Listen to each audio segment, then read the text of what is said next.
continues. We are finding new ways to listen to music and audio media. AT&T and Apple are among those driving this trend. And we're talking with Tim Hanlon, founder and CEO of Vertere Group here in Chicago. Tim, welcome back to the Noon Business Hour. Hi, Chris. Thanks for having me. Well, we're hearing today that AT&T is bringing FM radio to smartphones. What does this mean? Well, this is an effort by the classic radio industry to ensure its continued relevance and ubiquity in a world of digital communication and mobile devices. I think we all have experienced the ability to listen to what we used to know as radio, what I would more generally or broadly call audio, via our mobile devices. A lot of that listening is coming through wireless connections or mobile connections, eating into our data plans accordingly, but clearly also giving us a lot more choice than what simply was just available over the air on the radio. The idea here is that there is a chip, an embedded chip in a lot of these devices, a lot of these mobile devices, and what AT&T has announced is basically support for activating that chip that will allow for reception of those signals over the air, like you would a radio tuner, through that chip versus having to eat up your data plan through cellular coverage. Well, Tim, I mean, right now you can pretty much put together your own radio station if you're into the music without commercials, can't you? Well, yeah, and it's obviously a dangerous topic when we're talking to a major radio player here in the Chicago area. I didn't right? say traffic and weather. I said music.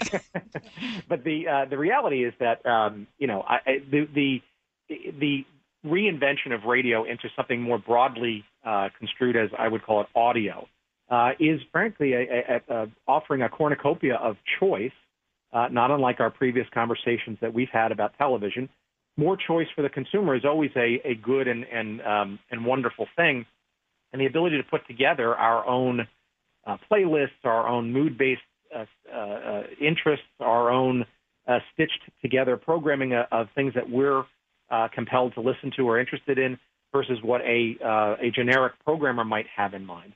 I think that's kind of where we are right now, and there's a melange of traditional broadcasting and new generation or next generation audio casting, shall we say, podcasts included, that are in the mix. Well, one of the things in the mix is Apple's new Apple Music subscription service, and there's a report that it's signed up nearly 10 million, or it has signed up 10 million subscribers, even though it's not quite a month old. This is for the free 3-month trial period. I guess the question is how many will stick around once Apple starts charging them? Yeah, charging them is one way, Regine, of course, which is generally shorthand for no commercials or advertising.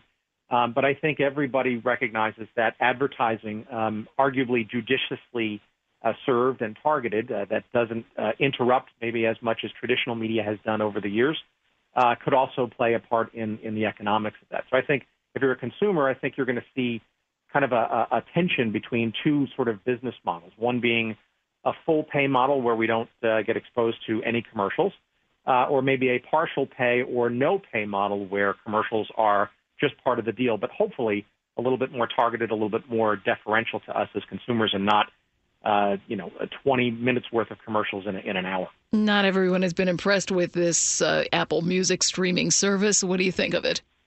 Well, I think it's Apple's attempt to take advantage of what is a phenomenon via folks like Spotify and Pandora. They want a piece of it and arguably have a lot of rights and music experience.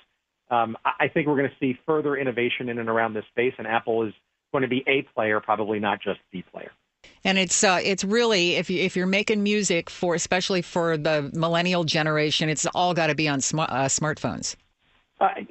Or just generally digitally available and discoverable, and that's the new way of getting airplay and recognition versus trying to get into a classic radio station playlist, whatever that is anymore. Tim, thanks so much for talking with us. It's a changing area and probably will continue to change. Tim Hanlon, founder and CEO of Media We've got a ringside seat. Yes. Founder and CEO of media consulting firm Vertere Group. And coming up, Travel Tuesday, we'll talk about how the pilot shortage could affect the bottom line for some air carriers, especially the regional ones. We'll check business coming up. WBBM News Time 12:25. Let's take a look at the numbers on Wall Street with Elisa Parenti. Well, Chris, we do have gains in the Dow now up 1%.